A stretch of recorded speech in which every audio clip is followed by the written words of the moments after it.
Hey guys, thanks for tuning in. Today we're going to do another review on a product that I've reviewed once before when I unboxed it about a year ago, but now I'm going to do a more in-depth review. You can go back and check out the original video. I'll have the link described in the bottom here. That was one of the first videos I've ever done, so we've come a long ways in a year. But today we're going to be reviewing the Vevor diesel-fired heater. I'm going to show you what I've done to the heater to make it more user-friendly for me, and the kind of things that, this is what it looks like when you originally buy it. So let's go along for this little bit of a review. So when you buy one of these Vevor diesel heaters, this is what you get. The heater and literally a plug-in. These are designed to run off of 12 volts. Most of the time, truckers use these in their trucks, but I've adapted it to work here in my garage, or you can use it for ice fishing. There's a couple different things that I've done to adapt with it. But like I said, you get the heater, on board you got your diesel fuel tank, and that's pretty much it. So, here's the exhaust pipe. Back here you got the air intake. You can see the little black hose. I don't know if you guys can see it, but I've done a couple of modifications to this heater to make it work for what I want. So we're going to go ahead and open this up, and I'm going to show you what I've done. So here you guys go. I have opened up the unit, and as you can see, this is what it looks like inside. Up top here you got your diesel fuel tank. Right behind it is the fuel pump, and right on the bottom there is the actual heater. These do come in several different formats. This is the the fuel tank on top of the heater, but there is a couple of different options and different sizes and different layouts. They're pretty much all the same, just how they're all laid out. This one's more of a suitcase, or I'm going to say a briefcase style. So the difference with my heater, like I said, what you see there is what you kind of get. The add-ons that I've done is this little silver box here, and that plug-in back here. So what that is that allows me to run your standard Milwaukee M18 battery to run this guy. Like I said, this is a 12-volt heater. Milwaukee batteries are 18 volts. That's no good. So that little silver box down there underneath the actual burner, that is a step-down transformer. Takes the power from the battery from 18 volts, brings it down to 12 volts. It ain't that pretty. I still got to mount that little plug-in up there, but I'll give you a quick rundown. That black pipe is the air intake. I forgot to mention that. So the power comes from that little plug-in, runs into the case, and it runs then into that silver box. From that silver box, then it runs out to this plug-in right here. So that plug-in then, this is the original wire right here, which again, I got to fix some of these, which then runs into a standard plug-in. The reason that I have a plug-in, and as you guys can see, I also have a quick connect here. I have this thing set up to run either on a Milwaukee battery.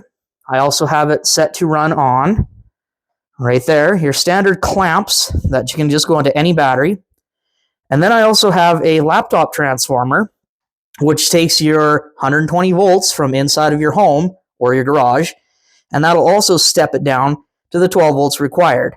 And as you can see, that's a standard plug-in, which also would plug into that, which makes it really, really handy. So right now it is set up to run off of the Milwaukee battery. So I'm going to go ahead and grab a Milwaukee battery and plug it in and show you guys what it sounds like. So there you go. You guys can see I have put a M18 Milwaukee battery into the holder. I've plugged in that plug-in. So right now the power is going from the battery down to the transformer, out to the silver plug-in, and then the black-ended plug-in, that's the original plug-in. So then that's what's actually going to power this heater. Right now I just got it hooked up going out an old chimney through an exhaust pipe with a little bit of heat tape. This thing does get really warm. And as you can see, the display has powered up. So we're going to go ahead and turn it on. And that should power it up. 12 volts, hold it.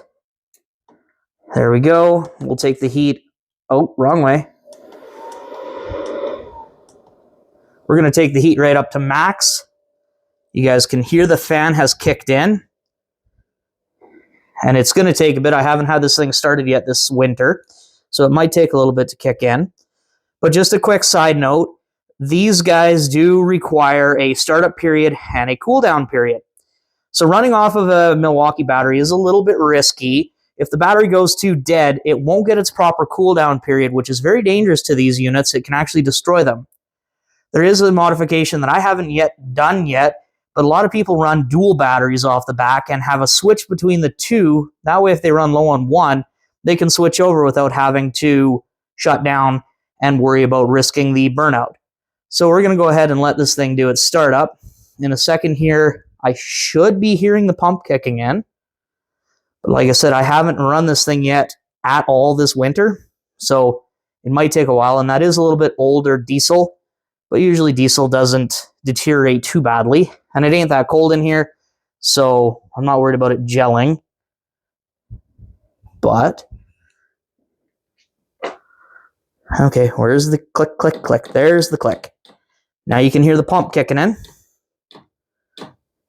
As it gets running quicker, the pump will move quicker, or it'll pump quicker, you'll hear it. You can see it's slowly putting fuel right down there to the bottom, out of the pump, down to the bottom of the burner. And you can hear the actual burner.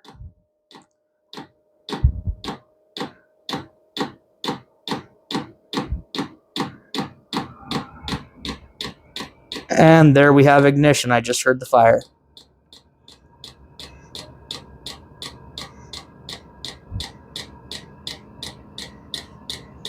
So there we go. It is on and ignited and running strictly off of a Milwaukee M18 battery.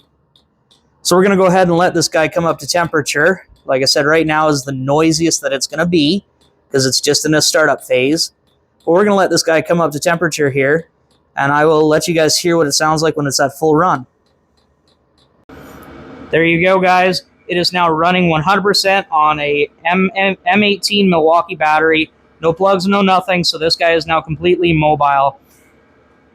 It's not that hot to the touch here on the side of the burner. The shrouding that you've seen over top of it is more just to carry it around.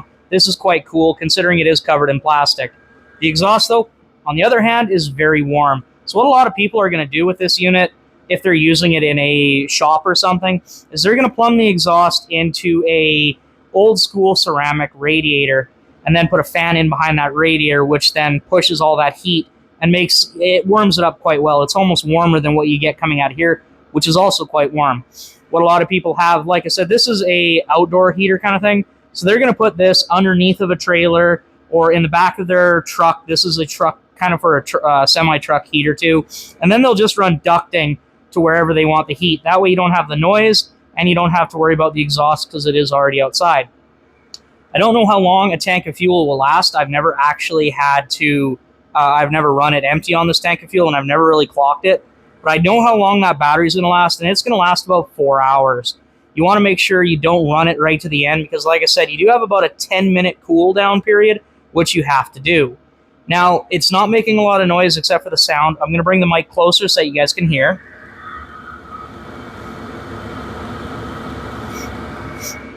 I don't know if y'all heard that. All you can really hear is the fan. You don't hear that pump anymore, because now that it's up to full temperature and up to running, that pump isn't working all that hard to keep the fire going. It did take a bit to get it started up because this is older diesel, so there was a couple of airlocks in it, so it did take a couple of times to ignite. Once it did ignite, it kind of died out for a second, and then it came back to life. So if you're going to let it sit over the summer, you will have that issue where you might have airlocks in the system, but it worked its way through. So there we go. It's producing quite a bit of heat. So once you want to go ahead and shut these guys down, it's very simple here on the keypad. There is also a remote that comes with these guys. It's a wireless remote, so you can almost be sitting inside the shop or inside your truck or whatever, and you can turn it on via the keypad. Some of the more fancy ones come with Wi-Fi. This one doesn't have it. I didn't order the fancier one. But yeah, other than that, that's basically what you're going to get. I'm going to go ahead and link all of the stuff here, the heater, the adapters, the plugins to go from 120 down to 12 volts. That's something else that I ordered separately. So I'm going to link all those affiliate links down below so that if you want this unit yourself, you can go ahead and buy it. I'm also going to, now here I'm actually going to shut her down here in a second, and I'll show you guys how, what it sounds like when it goes to the shutdown phase, and then how long it's going to take to shut her down. But besides that, I'm really happy with this guy. It's been a great little heater. So if you guys are interested in it, please leave me a comment if somebody's ever used one of these before and knows how long a tank like this would last, or what kind of modifications you've done to yours. Please let me know. I'm very curious. So it's been running here now for about 10-15 minutes, and I'm going to go ahead and shut her down. To shut down one of these units, it's very, very simple. All you would do here on the keypad, take the heat down to the lowest setting, then hold the power button, and now on it, it's going to say off. You can now hear, there you go, you can hear the fire's gone out, and the fan's starting to slowly come down. Oh, peace and quiet, that's kind of nice. So now the fire is completely out, and the fan is slowly running. You can still hear that fan. It's still running in the background, and now it's going to take about a minute here, and then all of a sudden the fan is going to kick back in. So what it's going to now do is it's going to now cool the burn chamber. There's a couple of electronics in here that if it doesn't cool those electronics, because right now it was screaming, it's really hot. So it needs to cool those cool down by just blowing air across the heat exchanger. There was a pop, that was the fire actually completely going out. It still hasn't kicked in that fan yet for the cool down period.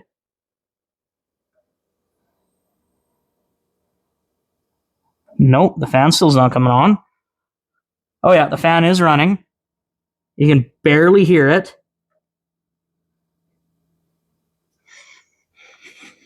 Yeah, I can still feel the wind, so the fan is definitely still slowly blowing, but it's going to take a second, and you're going to hear that fan ramp back up, which means it's going to be into its cool period, or cooling down period, I should say. There we go.